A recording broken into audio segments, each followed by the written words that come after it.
노후 준비 어느 정도 하면 좋겠냐고 이렇게 질문을 하면 30% 정도 준비해야 된다고 생각을 해요. 사회 초년생인데 30%니까 어마어마하게 많은 것 같죠? 근데 이제 그 부분이 아니고 우리가 국민연금에 이미 9%를 내고 있어요. 그다음에 퇴직연금에 8.3% 정도 내고 있어요. 한 10% 정도. 요 정도 근처에서 우리가 노후 준비를 시작하면 효과적이지 않을까.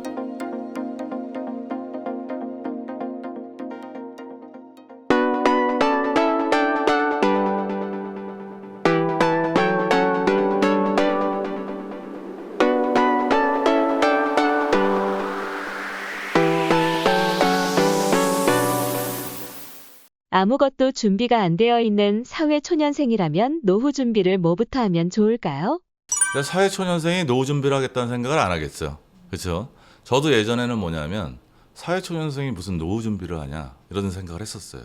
왜 그러냐면 이제 종잣돈을 빨리 모아갖고 그다음에 이제 결혼도 하고 내 집 마련도 하고 이런 게 더 중요하다고 생각을 했는데 우리가 인생을 살다 보면 뭐냐면 중요한 게 있고 긴급한 게 있고 뭐 중요한데 긴급하지 않은 것들도 있어요. 어떻게 보면 노후 준비라는 거는 중요하면서 긴급하지 않은 게 되다 보니까 뒤로 미루는 경향이 있습니다. 그럼 우리가 이제 그 주요 연령대별로 제 목표를 보면 20대는 이제 결혼 자금 마련이 이제 주 목표가 될 거고요. 30대 때는 일단 결혼하면 요새 뭐 결혼 안 하기도 많이 하지만 하여튼 결혼을 하면 뭐냐면 애를 낳는다고 가정하고 이제 예전 우리 통설하고는 많이 좀 바뀌었어요. 옛날엔 결혼도 대다수가 하고 애도 대다수가 난다고 그랬는데 요새 뭐 선택사항이니까 약간 뭐 차이는 있겠지만 여간 애를 낳으면 일단 아까 말씀드렸듯이 양육 비용이라는 게 발생을 하고 또 30대가 요새 내 집 마련 많이 하지 않습니까? 그러다 보니까 그 비용이 좀 들어요. 그럼 40대가 되면 어떻게 되냐면 우리 애들이 커요. 애들이 크면서 이제 양육비보다 훨씬 더 많은 사교육 비용이 발생을 하고요. 내 집 마련했으니까 뭐냐면 대출 원리금을 저희가 상환을 해야 돼요. 따라서 뭐냐면 그러다 보면 50대가 되고 50대가 되면 어떻게 되냐? 시간이 없는 결과가 나와요. 그래서 이제 제가 생각을 바꾼 건 뭐냐면 사회 초년생부터 많은 금액은 아니고 조금만 노후 준비한다고 하지 말고 절세한다고. 어차피 요새 그 신입사원 연봉들이 예전보다 많아진 데도 많거든요. 뭐 대기업 같은 데 굉장히 많기도 하고 일반적으로 뭐냐면 예전보다는 좀 늘었어요. 그럼 어떻게 보면 이제 혼자 살기 때문에 세금을 더 많이 낼 가능성이 높아요. 공제받을 게 별로 없어서. 그러면 노후 준비 생각하지 말고 일단 나는 절세를 하겠다 이렇게 생각을 하고 노후 준비를 시작하면 될 것 같아요. 그래서 이제 주로 활용할 수 있는 상품이 가능하면 이제 그 사업비 많은 보험 상품은 좀 멀리 하시고 IRP나 연금저축펀드처럼 저희가 투자도 하면서 세액공제도 받을 수 있는 이 상품을 갖고 저희가 이제 그 노후 준비를 시작했으면 좋겠고요. 비율적으로 따지면 제가 이제 저한테 노후 준비 어느 정도 하면 좋겠냐고 이렇게 질문을 하면 소득의 30% 정도 준비해야 된다고 생각을 해요. 사회 초년생인데 30%니까 어마어마하게 많은 것 같죠? 근데 이제 그 부분이 아니고 우리가 국민연금에 이미 9%를 내고 있어요. 그다음에 퇴직연금에 12분의 1이니까 8.3% 정도 내고 있어요. 그러니까 30에서 뭐 17.3% 빼면 12.7%고 우리가 그 반올림 해서 4452해서 줄여서 한 10% 정도 요 정도 근처에서 우리가 노후 준비를 시작하면 효과적이지 않을까. 그런데 요 화면을 봐주시면 연금 계좌의 매력이라고 해갖고 제가 이제 표를 하나 만들어 봤는데 월 30만 원씩 사회초년생이 30년 동안 IRP하고 연금저축펀드 뭐 두 개 성향상 본인이 원하는 선택을 하면 됩니다. 여기다 30만 원씩 넣으면요 저축 원금만 1억 800만 원이에요. 그다음에 이제 30년 동안 세액공제를 받는데 초반부에는 세액공제 환급금이 좀 낮을 거예요. 왜 그러냐면 저희가 이제 연봉이 5,500만 원 이하는 납입금에 16.5% 세액공제 받지만 연봉이 5,500만 원을 초과하면 13.2% 정도 세액공제를 받으니까 환급금 뭐냐면 30년을 비교해서 15년은 좀 많이 받는다고 보고 16.5% 나머지 15년은 좀 덜 받는다고 해서 13.2% 했을 때 그 금액이 어느 정도 되냐면 한 1,604만 원 정도 됩니다. 그다음에 이제 이게 가장 큰 매력인데요. 일단 30년이라는 시간 있잖아요. 저희가 이제 돈 얘기할 때는 항상 뭐냐면 시간과 수익률, 복리 얘기를 하게 된단 말이에요. 이 복리 효과가 어마어마한 거예요. 그러니까 저는 뭐냐면 이런 노후 연금 계좌의 그 수익률은 뭐 50%도 아니고 그냥 연평균 5% 정도 수익률만 올려도 잘하는 거고 그 정도만 하더라도 우리가 이 운용 수익이 굉장히 많이 붙는다고 생각하는 사람이거든요. 그렇게 됐을 때 30만 원을 30년을 굴리면 그냥 있는 거 IRP에 연금저축펀드에 넣어놓고 펀드나 ETF나 리츠 같은 상품에 굴려서 연평균 5%로 한다면 30년 동안 1억 4,674만 원이 운용 수익으로만 쌓여요. 그렇게 된다 그러면 뭐냐면 여기에 이제 1억의 원금, 그다음에 1억 4천의 예를 들어서 수익, 그다음에 1,600만 원의 그 세액공제 환급금 다 더하면 한 2억 5천에서 6억 정도 아무것도 안 하고 매월 그냥 뭐냐면 다른 거 다 하시다가 그냥 30만 원씩만 30년만 꼬박꼬박 보면서 관리하는 수익률만 연평균 5%만 잘 관리해서 정년퇴직할 때쯤 되면 일단 국민연금 준비돼 있고요. 어느 정도. 그다음에 퇴직연금 준비돼 있고 그다음에 개인연금으로 한 2억 5천에서 6억 정도 마련되면 사회초년생의 노후 준비로서는 굉장히 크고요. 그거 말고도 이제 연금 계좌에는 다양한 혜택들이 있어요. 그래서 이번 기회에는 뭐 그것까지 제가 다 말씀드리긴 좀 그렇고 여하간 제가 말씀드린 부분은 뭐냐면 사회초년생이라고 해서 노후 준비를 이렇게 생각 안 할 건 아니고 그때 노후 준비를 한다고 내가 돈을 모으면 참 재미없을 것 같아요.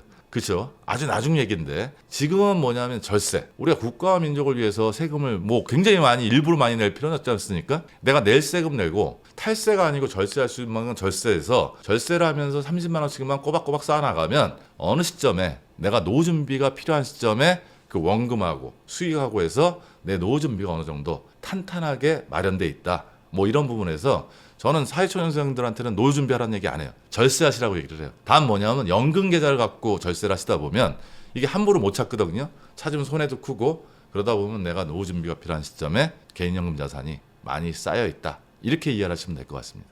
40대 직장인을 위한 노후 준비 방법 추천 부탁드립니다.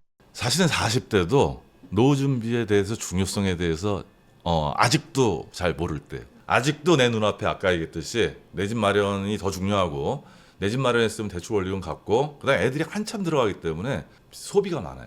그러니까 우리가 직장 들어가서 월급을 받고 일반적인 케이스라면 계속해서 월급이 늘어나요. 그렇지만 누구나 월급이 내가 너무 많아서 이 월급 어떻게 쓸까 고민해 보시는 분은 아무도 없단 말이에요. 그렇죠? 그만큼 지출이 늘어난 거예요. 게다가 40대는 어떻게 보면 수입보다 지출이 더 많을 수도 있어요. 애들 본격적으로 사교육비 많이 들어가는 시점이기 때문에 그럼에도 불구하고 뭐냐면 40대는 해야 돼요. 50대가 하는 거하고 40대는 틀리고 마찬가지로 뭐냐면 아까 저는 이제 뭐냐면 노후 준비라는 게 50대까지는 준비하기 어렵다고 생각을 해요. 이런 이유 때문에. 그래서 이 경우는 뭐냐면 절세하고 노후하고 좀 균형 있게 가자는 얘기죠. 절세도 아까 사회초년생처럼 좀 필요하지만 그렇죠. 세금 또 많이 낼 때니까. 그다음에 이제 뭐냐면 저희가 노후 준비라는 것도 이제 시작을 해야 될 때란 말이에요. 그다음에 시간을 아까 이렇게 보면 30살의 사회초년생보다는 10년 잃어버렸잖아요. 그러니까 금액을 좀 더 늘리셔야 돼요. 그럼 대략 얼마 정도 이렇게 하시면 되냐면 저희가 연간 세액공제 그 납입 금액 한도액이 900만 원 정도 되거든요. 월로 환산하면 한 75만 원 정도 돼요. 그렇게 했을 때 표를 보시면 아시겠지만 한 20년 동안 납부한다고 보고 원금이 한 1억 8천 정도 되고요. 그다음에 세액공제 합계가 2,376만 원. 그다음 운영수익이 1억 3,247만 원에서 75만 원씩만 넣어도 노후에 국민연금, 퇴직연금에 더해서 3억 3,623만 원의 개인연금이 이렇게 가는 거예요. 그러니까 사회초년생도 뭐냐면 제가 아까 30만 원으로 비교를 했지만 시간이 흘러서 40대가 되면 소득이 많이 늘어난단 말이에요. 그러면 이제 그런 부분에서 이제 절세도 또 더 하면서 액수를 좀 늘리면 연금 자산이 더 많이 준비해야 되겠죠. 그다음에 이제 40대 같은 경우 아까 20대도 마찬가지고 저희가 IRP하고 연금저축펀드에 넣는다 그래갖고 무조건 이제 원금 보장되는 상품만 하면 수익률이 안 나와요. 이 1% 차이가 시간이 길면 나중에 어마어마한 효과를 가거든요. 그렇다고 해서 뭐 20% 30% 주식 투자하듯이 2배 3배 올리라는 얘기는 아니고 한 연평균 5% 우리가 적립식으로 투자하면 충분히 가능한 수치거든요. 따라서 뭐냐면 40대는 절세하고 노후 반반 균형 있게 좀 생각하고 그 다음에 이제 뭐냐면 투자 수익률을 좀 높이려고 좀 노력을 하는 게 이제 40대가 해야 될 그 역할인 것 같아요. 제가 볼 때. 노후 준비, 배우자와 같이 해야 하나요? 그래서 요새 이제 부부 합산 이렇게 얘기하면 이제 노후 준비의 기틀이 이제 바뀌고 있어요. 예전에 어떻게 됐냐면 부부의 이제 저희 나이 또래만 하더라도 아니면 저보다 한 10년, 20년 후에만 하더라도 각각 자산을 관리한 게 아니고 뭐냐면 부부가 같이 둘 중에 좀 잘하시는 분이 돈 관리를 맡고 나머지는 거기다 맡긴 케이스가 많아요. 그러면 부부의 노후 관리를 같이 했으면 됐어요, 옛날에는. 근데 요새 젊은 세대는 뭐냐면 월급 관리를 각자 한단 말이에요. 그래서 이제 뭐냐면 노후 준비도 그 세대는 각각 해야 되지 않냐 이렇게 생각을 해요. 그래서 저는 이렇게 보면 컨셉이 좀 바뀌었다. 그러니까 저희 세대 때 노후 준비하고 지금 젊은 세대의 노후 준비는 개념을 좀 바꿔서 우리 세대의 노후 준비는 부부가 합심해서 해야 된다면 젊은 세대의 노후 준비는 현재 돈 관리도 따로 하기 때문에 각각의 노후 준비에 대한 계획을 세워서 각각 실천을 하셔야 된다. 이렇게 볼 수 있어요. 네. 이제 퇴직을 5년 앞둔 경우라면 노후 준비 너무 늦었을까요? 뭐 늦었다고 할 때가 제일 빠르다는 얘기도 있죠. 하지만 늦었지만 늦었어요, 정말. 늦어서 이제 굉장히 늦었고 어떻게 보면 마지막 기회일 수도 있어요. 사실은 뭐냐면 55세까지 직장을 다니시면 참 좋은데 우리 회사에서 이제 우리 사회에서 주직장 다니는 평균 퇴직 연령이 주직장이라 하면 우리가 일자리도 괜찮고 인구도 많을 때요. 사실 49.4세 정도밖에 안 돼요. 따라서 이제 뭐냐면 지금 법정 정년이 저희 나라가 60세로 이렇게 정해져 있어서 60세를 유지하시는 분들 이렇게 보면 대부분 생산직이나 엔지니어 이런 분들은 법정 정년을 채우는 경우가 많아요. 하지만 사무직 관리직으로 있으신 분들은 사실은 뭐 나가라는 얘기는 안 하더라도 나가라는 거와 마찬가지 상황을 연출돼서 빨리 떨어지기 때문에 그 당시에 주직장에서 일자리가 없다 그러면 사실은 좀 늦은 건 맞죠. 그럼에도 불구하고 55세에 어떻게 하든지 일을 하시고 계실 거예요. 왜냐하면 우리가 전반적으로 지각사회라고 지금 얘기하거든요. 결혼도 늦어지고 출산도 늦어지고 뭐 이런 거기 때문에 55세가 됐더라도 부모로서 자녀가 완전히 컸으면 모르는데 크지 않았단 말이에요. 제가 기업이나 지자체 이렇게 강의 갈 때 정년퇴직 2년 남으신 분들 제가 꼭 질문을 드려요. 자녀분들 결혼하신 분들 손 들어보세요 하고 하면 차례 한 병 정도밖에 없어요. 이게 전반적으로 늦어져 버린 거예요. 물론 이제 거기 다 남자 선생님들이니까. 근데 여자 선생님들이면 약간 그래도 그 숫자보다는 좀 많아요. 우리 사회가 고무렵은 그래도 보통 남자가 여자보다 나이가 좀 있을 때 아닙니까? 그렇게 되는데 여간 그런 거 다 떠나서 55세 중반 된다 그러면 일단은 여태까지가 자녀가 1순위였다면 내 인생에서 뭐 대부분 다 자녀가 1순위지 않습니까? 뭐 저도 이제 아들 둘이 있는데 너무 이쁘잖아요. 그러니까 그동안 일을 열심히 하면서 우리 와이프가 거기다 돈을 쓰더라도 제가 무슨 얘기 하지를 못할 정도. 왜? 나도 같이 사랑하니까. 그리고 우리가 자녀한테 돈을 쓰는 이유는 다른 거 없죠. 얘들이 좋은 학교 가서 좋은 직장 가서 자기 나름의 삶을 유지하라고 했으니까 거기에 기반해서 뒤는 안 보고 노점이나 이런 건 안 보고 우리가 투자를 했단 말이에요. 그렇죠? 하지만 55세까지 우리가 그렇게 한다 그러면 아까 얘기했듯이 노후 파산이 아니고 노후 빈곤이 가는 거고요. 그다음에 이제 뭐냐면 자녀들 입장에서는 부모가 자기들한테 그렇게 올인해 갖고 투자를 했다고 해서 그들이 뭐냐면 우리를 도와줄 정도가 아니란 말이에요. 그렇죠? 그리고 그들이 뭐냐면 준비 안 된 노후 부모를 보면서 뭐냐면 안쓰럽긴 하겠죠. 그지만 뭐냐면 탐탁지 않게 생각할 수도 있어요. 왜 우리 부모는 다른 부모처럼 노후 준비를 하지 못했을까? 물론 나한테 돈을 쓰긴 했지만 그거 인지상정이잖아요. 그렇죠? 우리가 어떻게 보면 이제 우리 세대를 마처 세대라고 얘기를 많이 합니다. 요새. 어떻게 보면 낀 세대라는 얘기도 많이 하고. 그러니까 부모를 부양하는 마지막 세대. 그렇죠? 그다음에 자녀한테 부양받지 못한 첫 세대. 또는 낀 세대라는 건 뭐냐면 위아래로 부양의 어떤 짐을 지는 낀 세대라는 의미거든요. 그래서 어떻든 애들을 사랑해서 우리가 노후 준비를 못했지만 우리 애들은 우리를 그렇게 보지 않을 거란 말이에요. 그렇죠? 그래서 뭐 그 이전까지는 그렇게 살으셨더라도 지금 이 순간부터는 뭐냐면 이제 자녀가 1순위 아니고 부부가 1순위라고 놓고 최대한 많은 부분을 그래도 저희가 이제 노후 준비를 위해서 투입을 해야 돼요. 직장을 다니고 있다면 계속 지금 IRP하고 연금저축펀드를 일관적으로 놓고 제가 설명을 드리는 겁니다. 그러면 뭐냐면 저희가 연간 연금계좌에 넣을 수 있는 돈이 한 1,800만 원 정도예요. 맥시가. 월로 한 사람 150 정도 되거든요. 150만 원 정도라면 빡빡할 거야 아마. 왜냐하면 그 시점에 애들 교육비나 이런 부분들이 많이 들기 때문에 일부러 돈을 내셔야 돼요.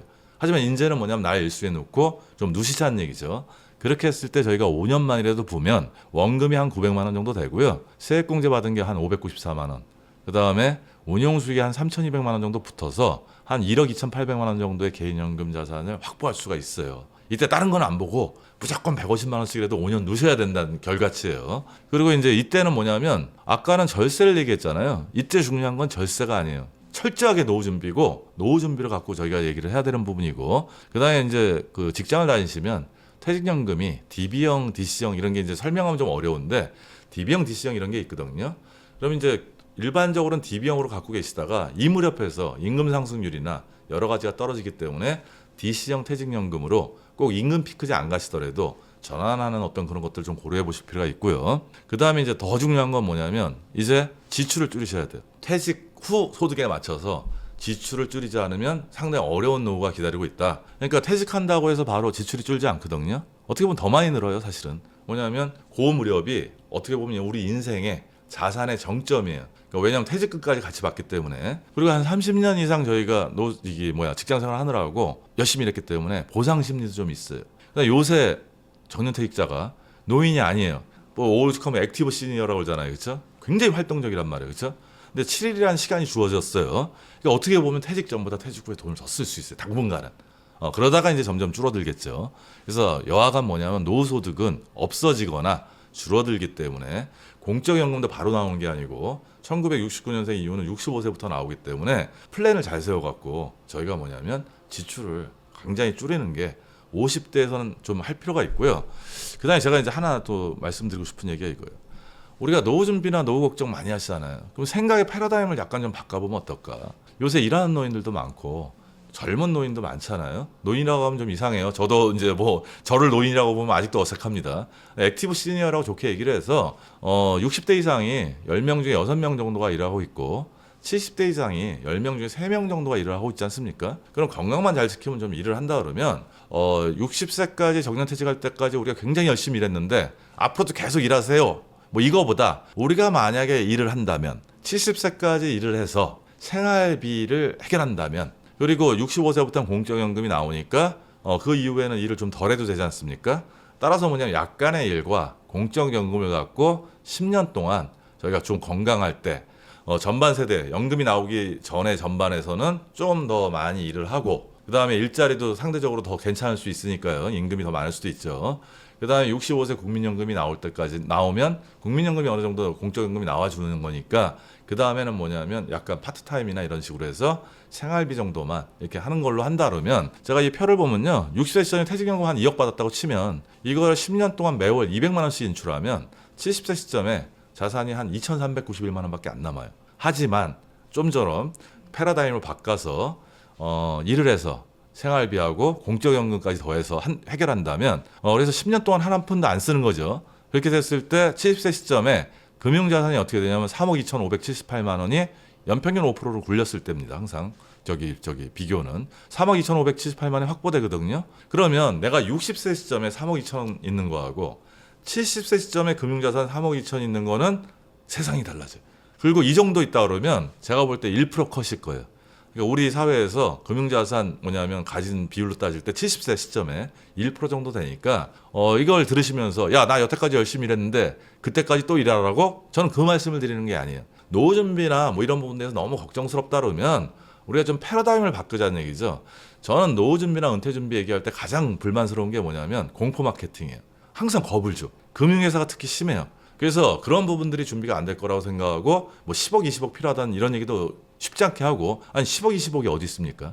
우리 직장생활 열심히 하신 분들이 정말 집 한 채, 부채 좀 껴있고 금융자산 좀 있는 정도가 열심히 사신 건데 거기에 대놓고 10억, 20억이니 집 빼고 또 필요하다 그러면 어떤 분이 노후 준비를 하려고 마음먹은 사람이 있고 노후 준비를 이렇게 포기하지 않는 사람이 누가 있겠냐는 얘기죠. 그거 아니란 얘기죠. 우리 열심히 직장생활 건강하게 잘하면 국민연금 아까 그걸 너무 걱정하지 마시라 그랬잖아요. 국민연금도 받쳐주고 또 직장 열심히 다니면 퇴직연금도 있고 개인이 좀 더 열심히 좀 이렇게 준비를 해서 좀 모자란 부분 더 하고 그냥 일하는 시대니까 좀 일 좀 한다고 생각을 하고 그다음에 아까 말씀드렸듯이 70세까지 좀 패러다임을 바꿔서 이런 부분들의 생활비를 일정 부분 내가 일로서 해결한다고 얘기한다면 우리가 왜 노후나 은퇴 준비를 그렇게 걱정을 할 필요가 있냐는 얘기죠. 그러니까 우리가 목표가 너무 높으면 가다가 금방 포기해야 되잖아요.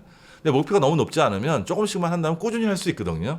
저는 그 노후 준비나 은퇴 준비의 불안을 좀 덜고 그 대신 뭐냐면 좀 빨리 시작을 해야죠. 왜냐하면 시간이 확보돼야 되는 거니까. 그러니까 아까도 말씀드렸듯이 우리 인생에 중요하고 긴급하지 않은 일 중에 노후 준비라는 게 있는데 보통 우리가 나중에 문제가 생기는 것들이 뭐냐면 중요한데 긴급하지 않은 것들이 나중에 문제를 일으켜요. 뒤로 미루다가. 그래서 미루지 마시고 지금 당장 이 방송 보시면 지금부터 내가 은퇴 때 얼마 정도 쓸 건가 계산하고 내가 준비된 게 얼마인가 그 다음에 필요한 거에서 준비된 걸 빼고 부족분이 나오면 내가 이걸 어떤 방식으로 해결할 건가 이런 대책이라도 먼저 세우시면서 시작을 하신다 그러면 저는 은퇴 준비나 노후 준비에 대해서 우리 언론이나 이런 데서 겁주는 거 그 정도가 아니고 좀 편안하게 좀 안정적으로 준비할 수 있겠다 이렇게 말씀을 드립니다. 자영업자, 프리랜서의 경우는 노후 준비를 어떻게 해야 할까요? 사실 직장인들은 제가 걱정을 덜 해요. 근데 이제 문제는 뭐냐면 소상공인, 프리랜서, 특고 노동자들 이런 부분들이에요. 이런 분들이 뭐냐면 국민연금 가입 안 하신 분들도 많고요. 그 다음에 가입을 했는데 소득 대비 가입 금액을 적게 하신 분들도 많아요. 그다음에 또 하나 또 문제는 뭐냐면 가입을 해놓으시고 안 내시는 분들도 많아요. 그래서 난 이 부분이 이제 제일 걱정스러운 부분이고, 그다음에 또 이들은 뭐냐면 이분들은 직장인과 다르게 퇴직연금이 없어요. 그래서 이분들은 뭐냐면 좀 긴장하셔야 돼. 제가 직장인들은 너무 걱정하지 말라고 얘기하지만 이런 직군의 어떤 직업을 가지신 분들은 일단 국민연금 고갈 너무 걱정하지 마시고 일단 많이 부시라는 얘기 아니에요. 내가 납부할 수 있는 정도의 적정 여력, 그렇죠? 그러니까 직장인들이 왜 나중에 가서 편안하게 생각하냐면요, 강제로 뛰기 때문이에요. 제가 그분들한테 질문을 드려요. 만약에 선생님들이 한 3, 40명 앉아 있어요. 예를 들어 강의할 때 선생님들이 예를 들어서 국민연금이나 퇴직연금이 강제 가입이 아니고 내가 임의대로 선택했으면 선생님들에게 가입한 사람이 몇 사람이나 될 거냐고 질문하면 말을 못 해요. 왜? 한두 명 정도밖에 안 된단 말이에요. 제가 봐도 그렇단 말이에요. 당장 급하면 쓰게 되죠. 그렇죠, 사람이. 그래서 강제로 하는 부분인데 그 강제로 했던 부분이 결국은 뭐냐면 은퇴를 앞두고 정년퇴직을 앞두고 가장 든든한 어떤 노후 준비가 됐단 말이에요. 따라서 뭐냐면 아까 그런 부정적인 거 이런 거 따지지 말고 지금 말씀드린 소상공인이나 프리랜서, 특고 노동자 이분들은 상대적으로 노후 준비가 상당히 취약하고요. 제가 아까 일본의 파산, 3대 파산에서 얘기를 드렸잖아요. 거기도 직장 다니신 분들은 후생연금이 나오기 때문에 괜찮아요. 근데 마찬가지 직군에 있는 분들이 노후 파산하러 가는 게 많은 거예요.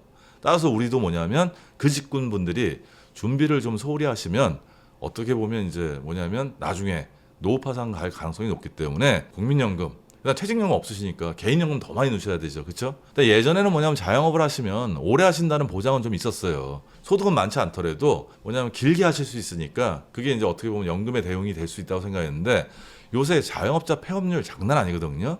따라서 이제 뭐냐면 빚을 안 지면 다행인 세상이 돼버린 거예요. 그래서 이제 이분들은 제가 이제 공포심을 들리라는 게 아니고 경각심을 드리면 정말 준비 많이 하셔야 돼요.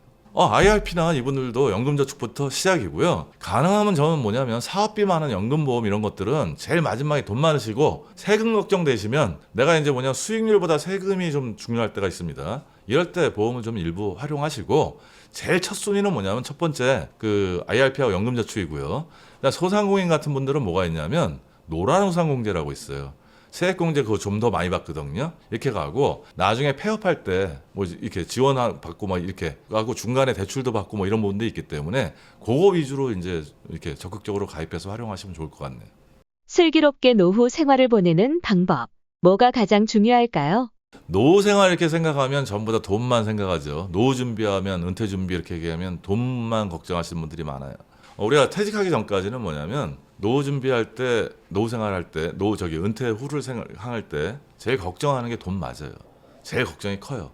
근데 막상 정년 퇴직해서 노후나 은퇴 생활로 들어가면 돈에 대해서 걱정하지 않는 건 아니고 돈에 대한 걱정은 상대적으로 약간 줄어들어요. 비중이. 그 대신 이제 뭐냐면 노후는 제가 말씀드린 뭐냐면 누구와 어디서 무엇을 하며 살지를 구체적으로 정하는 과정이에요.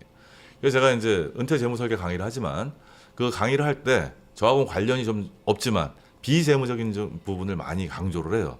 그래서 퇴직하기 전까지 누구와 무엇을 하며 살지에 대해서 구체적으로 한번 생각을 해보고 그 다음에 거기에 따른 준비가 필요하다면 퇴직해서 준비해서 오랫동안 고생하지 말고 직장 다니기 전에 미리 준비를 하면 뭐냐면 시행착오를 안 겪을 수는 없지만 최소한도 이제 정할 수가 있습니다. 그러면 누구와 무엇을 한다는 건 무엇이라는 부분을 놓고 보면 삶의 질하고 관계가 있어요. 뭐가 있냐면 그게 여가 생활이 될 수도 있고요. 취미 생활이 될 수도 있고요. 또 저처럼 일 좋아하는 사람은 일이 될 수도 있고 뭐 이런 부분인데 우리 이런 얘기 많이 하죠. 좋아하는 일, 하고 싶은 일 하라고. 쉽나요? 저는 그런 질문 많이 받는데 제가 좋아하고 하고 싶은 일 하라고 해서 물론 지금 제가 하는 일이 저는 그냥 인위적으로 뭐냐면 제가 좋아하고 하고 싶은 일이라고 생각을 해요. 저하고도 잘 맞기도 하고. 그지만 뭐냐면 구체적으로 다른 걸 따져본 적은 없어요. 저는 그 질문만큼 어려운 게 없을 거고 아마 이 방송 보시는 분들도 지금 제가 한번 질문을 드려볼게요. 좋아하고 싶은 일, 좋아하는 일, 하고 싶은 일 찾으셨나요? 그러면 찾지 못하신 분들 많을 거예요. 뭔지도 모르실 거예요 아마. 그래서 그런 것들을 어떻게 보면 찾아가는 과정을 좀 했으면 좋겠다 하는 부분이고요. 따라서 이제 그런 어떤 취미생활이라든지 이런 것들도 그냥 우리가 좋아하는 일, 하고 싶은 일을 바로 찾을 수 없는 거잖아요. 뭘 해봐야, 독서를 내가 이제 해봤단 말이에요. 아니 이게 이제 생각을 했단 말이에요. 그게 좋아하는 일이라고. 근데 독서를 하나도 안 하고 독서를 하는 게 좋아하는 일이라고 생각을 했어요. 근데 막상 독서를 하니까 이게 너무 지루하고 힘들어. 그럼 이거 나 좋아하는 일 아니잖아요. 그렇죠? 저는 어떻게 답을 드리냐면 좋아하고 싶은 일, 하고 싶은 일 찾는 건 어려운데 혹시나 우리가 직장 생활이나 일을 하면서 너무 바빠서 요거는 내가 시간이 생기면 나중에 이건 꼭 한번 해봐야지 했던 일을 먼저 찾아보시는 게 어떻게 하면 좋아하는 일, 하고 싶은 일을 찾는 가장 좋은 얘기고요. 그 다음에 은퇴 준비나 노후 준비는 돈만 해결되는 거 아닙니다. 물론 중요한 것 중에 건강, 돈, 그 다음에 뭐 외로움 뭐 이런 거 할 일이죠. 그러니까 이 부분이 여가 생활이라든지 이 세 가지가 다 중요하지만 모든 게 밸런스 있게 균형 있게 가야 돼. 거기는 가족들과의 관계도 있는 부분이고 이걸 좀 맞추는 과정들을 좀 생각하셨으면 좋겠고 제가 은퇴 재무설계 전문가지만 돈은 준비하시되 돈만이 다가 아니고 돈만 있어도 할 거 없어요. 돈만 있다고 행복하지 않아요. 거꾸로 뭐냐면 건강만 하다고 해서 또 해결되는 것도 아니고 그래서 제가 말씀드린 건 뭐냐면 모든 거를 우리가 이제 한 5대 영역, 6대 영역 이렇게 얘기하거든요. 건강, 돈, 뭐 일, 여가, 관계 뭐 이런 부분들이 다 중요하다고 얘기를 해요. 그래서 이것들 좀 밸런스 있게 준비를 하시면 노후 생활이나 이런 부분들이 저기 좀 더 안정적으로 갈 것 같고요. 제가 이제 정년퇴직 예정자분들 이제 강의하다 보면 어떤 걸 강조하냐면 이제까지는 회사를 위해서 최선을 다해서 열심히 사셨다면 지금부터는 뭐냐면 회사일 빵꾸 내지 마시고 나머지 시간 뭐 그렇게 많지도 않거든요. 한 2, 3년, 많아야 5년 이렇게 되는 것들은 회사 일은 하시되 뭐냐면 내가 퇴직 후에 어떻게 아까 누가 어디서 무엇을 하며 살지 이 부분을 구체적으로 한번 생각해 보시고 사전 준비가 필요하다면 그 준비를 해서 사신다 그러면 훨씬 풍요롭고 여유로운 노후 생활을 보내실 수 있을 거라고 생각을 합니다. 성정길 구독자분들께 한마디 부탁드립니다. 하여튼 오늘 뭐 장시간 동안 제가 얘기 드리는 부분이 정답은 아니지만 그래서 조금이라도 도움이 됐으면 하는 바람이고요. 이 방송 자체가 노후 준비나 은퇴 준비죠. 근데 우리가 노후 준비나 은퇴 준비에 대해서 중요하다고 생각하지만 사실 준비 안 하신 분들이 비율로 따지면 50%가 넘습니다. 그건 어느 나이 때나 마찬가지입니다.